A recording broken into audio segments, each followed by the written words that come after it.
Kelahiran bayi dan kedatangan penduduk baru membuat jumlah penduduk di suatu wilayah bertambah. Sebaliknya, kematian dan perpindahan penduduk dari suatu wilayah ke wilayah lain akan membuat jumlah penduduk di wilayah asal berkurang. Bertambah dan berkurangnya jumlah penduduk ini menimbulkan dinamika kependudukan.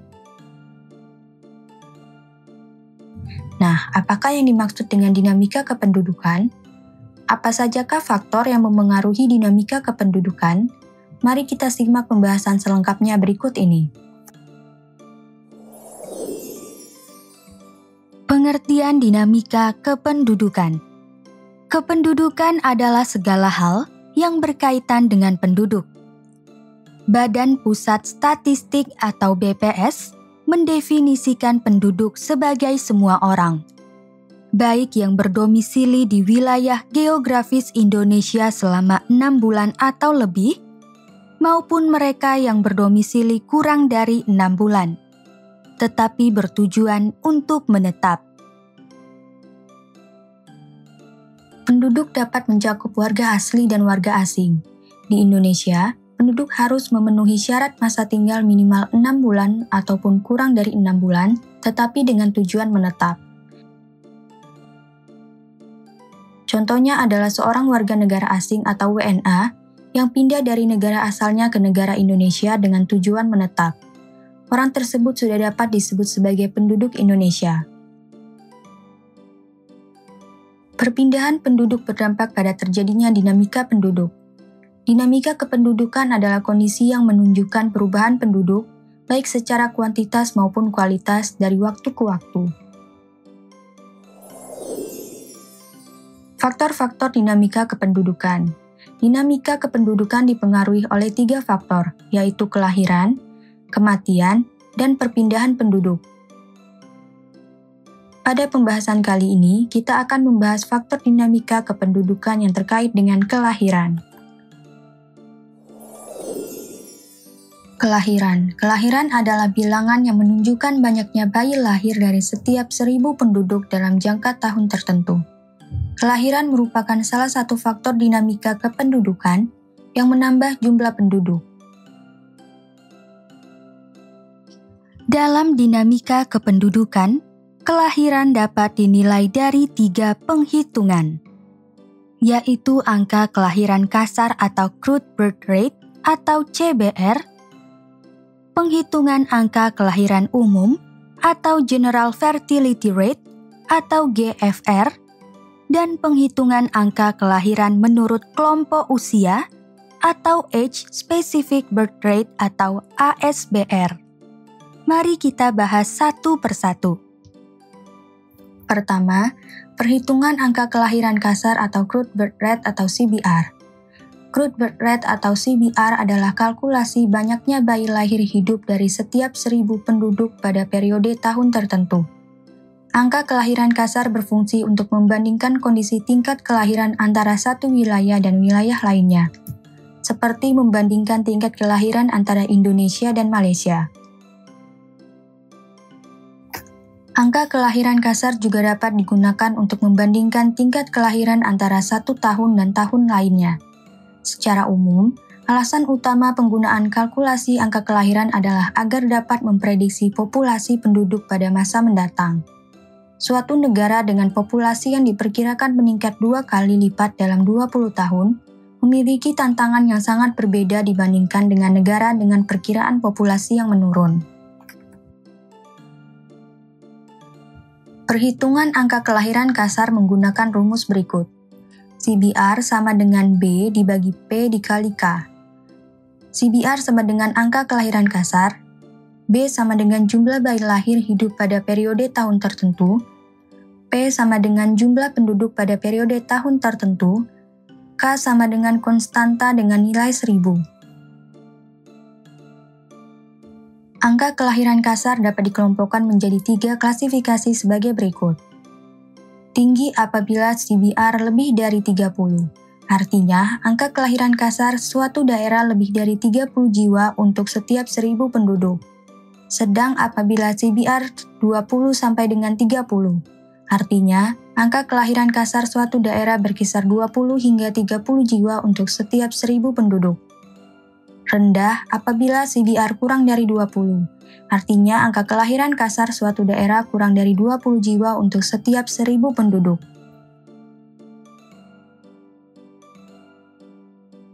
Berdasarkan hasil sensus penduduk pada tahun 2010, angka kelahiran kasar di Indonesia adalah 17,9.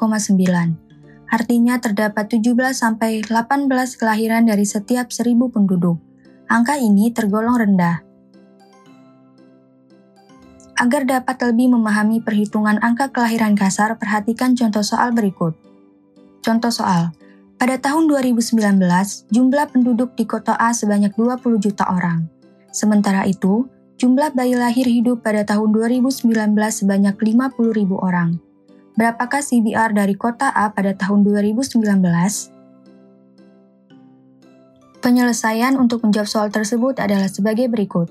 Diketahui, P sama dengan 20 juta, B sama dengan 50.000, K sama dengan 1.000. Berapakah nilai CBR? CBR sama dengan B per P dikali K. 50.000 dibagi 20 juta dikali 1.000 sama dengan 2,5. Dengan demikian, CBR di kota A pada tahun 2019 adalah 2,5. Artinya, dari setiap 1.000 penduduk di kota A, terdapat 2-3 bayi yang lahir dalam keadaan hidup pada tahun 2019. CBR di kota A dikategorikan sebagai angka kelahiran CBR rendah karena nilainya kurang dari 20. Kedua, penghitungan angka kelahiran umum atau General Fertility Rate atau GFR. General Fertility Rate atau GFR adalah kalkulasi banyaknya bayi lahir hidup dari setiap 1.000 penduduk wanita usia produktif 15 sampai dengan 49 tahun pada periode tahun tertentu.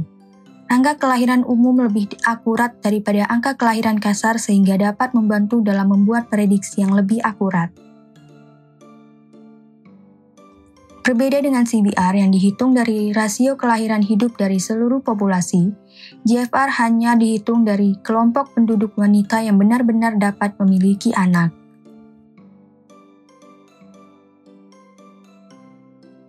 Untuk keperluan statistik, penduduk wanita dikategorikan dalam usia produktif jika berusia 15 sampai dengan 49 tahun. Angka kelahiran umum atau GFR dihitung dari jumlah kelahiran hidup per 1.000 wanita usia produktif dalam 1 tahun.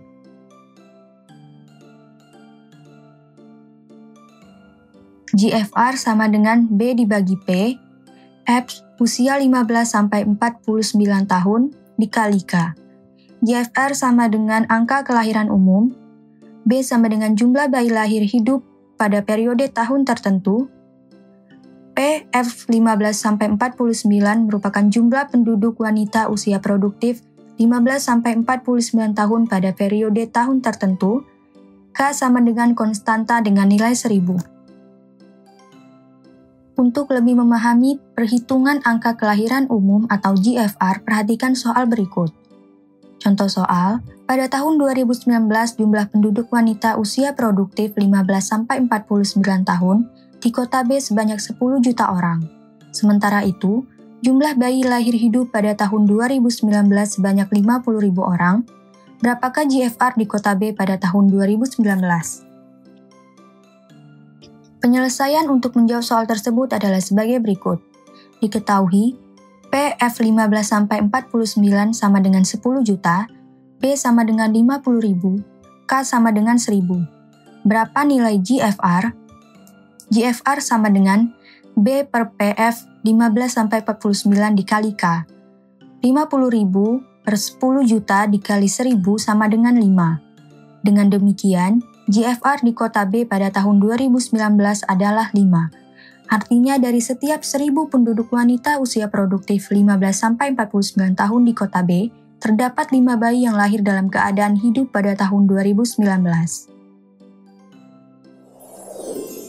Ketiga, penghitungan angka kelahiran menurut kelompok usia atau Age Specific Birth Rate atau ASBR. Age Specific Birth Rate atau SABR adalah kalkulasi banyaknya bayi lahir hidup dari setiap 1.000 penduduk wanita menurut kelompok usia tertentu pada periode tahun tertentu. Kelompok usia yang biasanya digunakan sebagai sampel penghitungan adalah 15-19 tahun, 20-24 tahun, 25-29 tahun, 30-34 tahun, 35-39 tahun, 40-44 tahun, dan 45-49 tahun. ASBR bertujuan untuk mengukur pola usia kesuburan, yaitu dengan mencari frekuensi relatif persalinan dari berbagai kelompok usia wanita pada tahun tertentu. Contohnya adalah perbandingan ASBR kelompok usia 15-19 tahun pada suatu tahun dengan tahun sebelumnya sehingga diperoleh data tren kehamilan usia remaja di suatu wilayah. Berdasarkan hasil sensus penduduk pada tahun 2010, angka kelahiran di Indonesia menurut kelompok usia adalah sebagai berikut. Kelompok usia 15-19 tahun sebesar 41, artinya terjadi 41 kelahiran untuk setiap 1.000 wanita berusia 15-19 tahun. Kelompok usia 20-24 tahun sebesar 117, artinya terjadi 117 kelahiran untuk setiap 1.000 wanita berusia 20-24 tahun. Kelompok usia 25-29 tahun sebesar 130, artinya terjadi 130 kelahiran untuk setiap 1.000 wanita berusia 25-29 tahun. Kelompok usia 30-34 tahun sebesar 105, artinya terjadi 105 kelahiran untuk setiap 1.000 wanita berusia 30-34 tahun. Kelompok usia 35-39 tahun sebesar 61, artinya terjadi 61 kelahiran untuk setiap 1.000 wanita berusia 35-39 tahun. Kelompok usia 40-44 tahun sebesar 22, artinya terjadi 22 kelahiran untuk setiap 1.000 wanita berusia 40-44 tahun. Kelompok usia 45-49 tahun sebesar 6, artinya terjadi 6 kelahiran untuk setiap 1.000 wanita berusia 45-49 tahun. Penghitungan angka kelahiran menurut kelompok usia menggunakan rumus berikut. ASBR sama dengan BX dibagi PX dikali K. ASBR merupakan angka kelahiran menurut kelompok usia. BX sama dengan jumlah bayi lahir hidup dari penduduk wanita kelompok usia tertentu pada periode tahun tertentu. PX sama dengan jumlah penduduk wanita kelompok usia tertentu pada periode tahun tertentu. K sama dengan konstanta dengan nilai 1.000. Untuk memahami penghitungan ASBR, perhatikan contoh soal berikut. Contoh soal, pada tahun 2019, jumlah penduduk wanita usia 25-29 tahun di kota C sebanyak 2 juta orang. Jumlah bayi lahir hidup dari penduduk wanita usia 25-29 tahun di kota C pada tahun 2019 sebanyak 100.000 orang. Berapakah ASBR dari kota C pada tahun 2019? Penyelesaian untuk menjawab soal tersebut adalah sebagai berikut. Diketahui, PX sama dengan 2 juta, BX sama dengan 100.000, K sama dengan 1.000. Berapa nilai ASBR? ASBR sama dengan BX per PX dikali K. 100.000 dibagi 2 juta dikali 1.000, sama dengan 50. Dengan demikian, ASBR di kota C pada tahun 2019 adalah 50. Artinya dari setiap 1.000 penduduk wanita usia 25-29 tahun di kota C, terdapat 50 bayi yang lahir dalam keadaan hidup pada tahun 2019.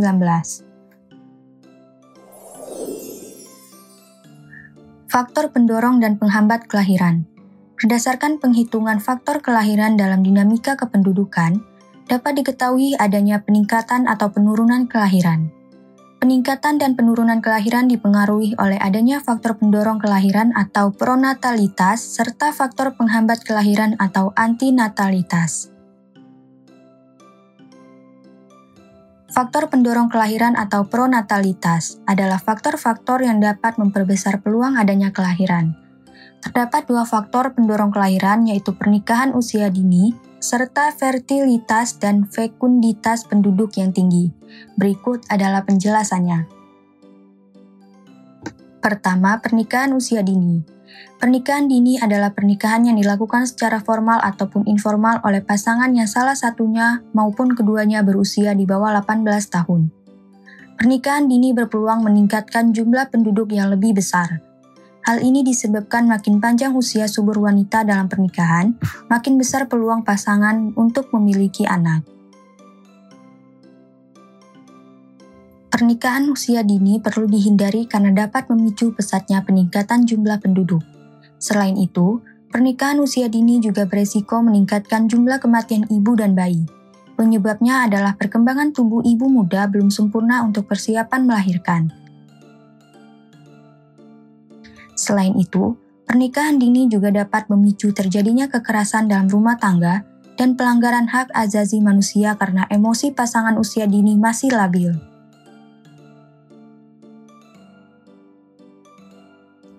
Pencegahan pernikahan usia dini dapat dilakukan dengan menetapkan batasan usia minimum pernikahan. Di Indonesia, batas usia minimal perkawinan untuk laki-laki dan perempuan adalah 19 tahun berdasarkan ketentuan Undang-Undang Nomor 16 Tahun 2019 tentang perkawinan. Kedua, fertilitas dan fekunditas penduduk yang tinggi. Fertilitas adalah banyaknya kelahiran hidup yang dapat dihasilkan oleh seorang wanita, sedangkan fekunditas adalah kemampuan tubuh wanita untuk melahirkan anak. Fertilitas dan fekunditas perlu dikendalikan agar tidak terus-menerus terjadi kehamilan dan kelahiran. Kehamilan dan kelahiran ini perlu dikendalikan sebab angka kematian ibu dan angka kematian bayi akan meningkat pada periode kelahiran ketiga dan seterusnya. Penyebabnya adalah dalam kondisi rahim yang lebih kendur, terjadi peningkatan risiko pendarahan sehingga kontraksi lebih sulit terjadi. Selain itu, pembatasan kehamilan dan kelahiran juga diperlukan untuk menjaga kesehatan bayi melalui pemberian ASI atau air susu ibu, hingga bayi berusia 2 tahun. Pengendalian fertilitas dan fekunditas juga berperan untuk menciptakan keluarga yang berkualitas dengan pendidikan dan pola asuh anak yang lebih terjamin.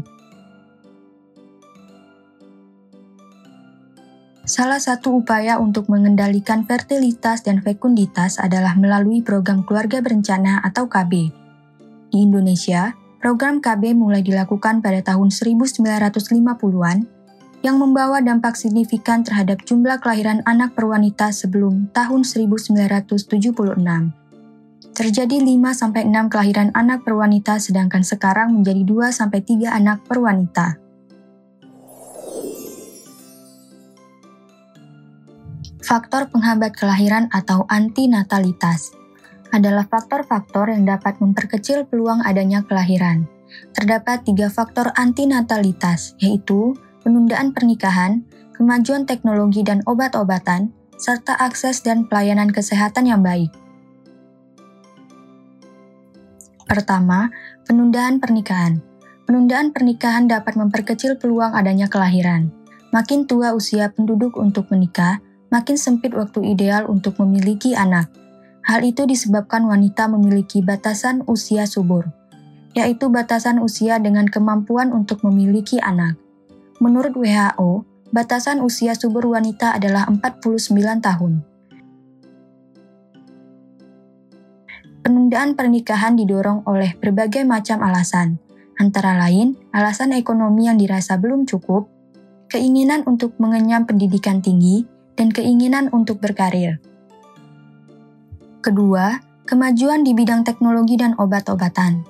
Kemajuan di bidang teknologi dan obat-obatan membuat penduduk dapat membatasi jumlah anak dengan alat dan obat kontrasepsi.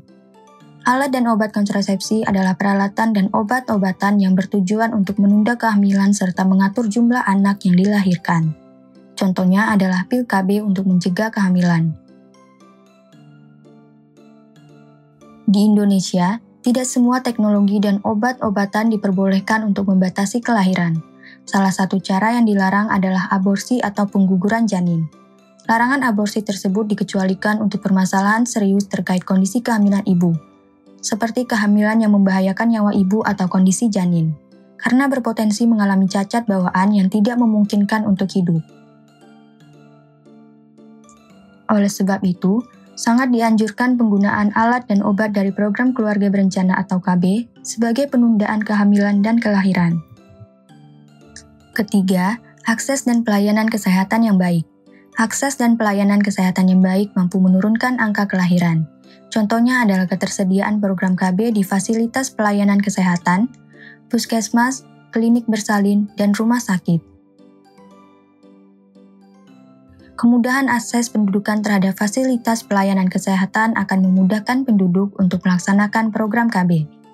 Pelayanan kesehatan yang baik juga menyangkut pemberian informasi kepada masyarakat tentang pemanfaatan pembatasan jumlah anak. Salah satu alasannya adalah menjaga kesehatan ibu dan bayi. Dinamika kependudukan di suatu wilayah dipengaruhi oleh 3 faktor, yaitu kelahiran, kematian, dan perpindahan penduduk. Kelahiran akan menambah jumlah penduduk, sedangkan kematian akan mengurangi jumlah penduduk. Sementara itu, perpindahan penduduk akan menambah jumlah penduduk di wilayah tujuan migrasi dan mengurangi jumlah penduduk di wilayah asal migrasi.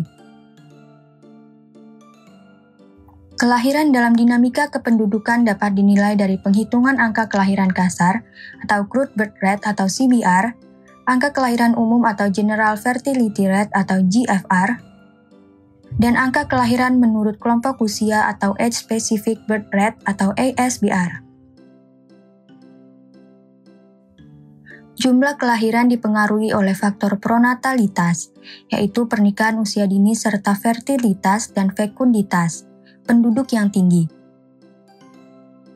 serta faktor antinatalitas, yaitu penundaan pernikahan, kemajuan di bidang teknologi dan obat-obatan, serta akses dan pelayanan kesehatan yang baik.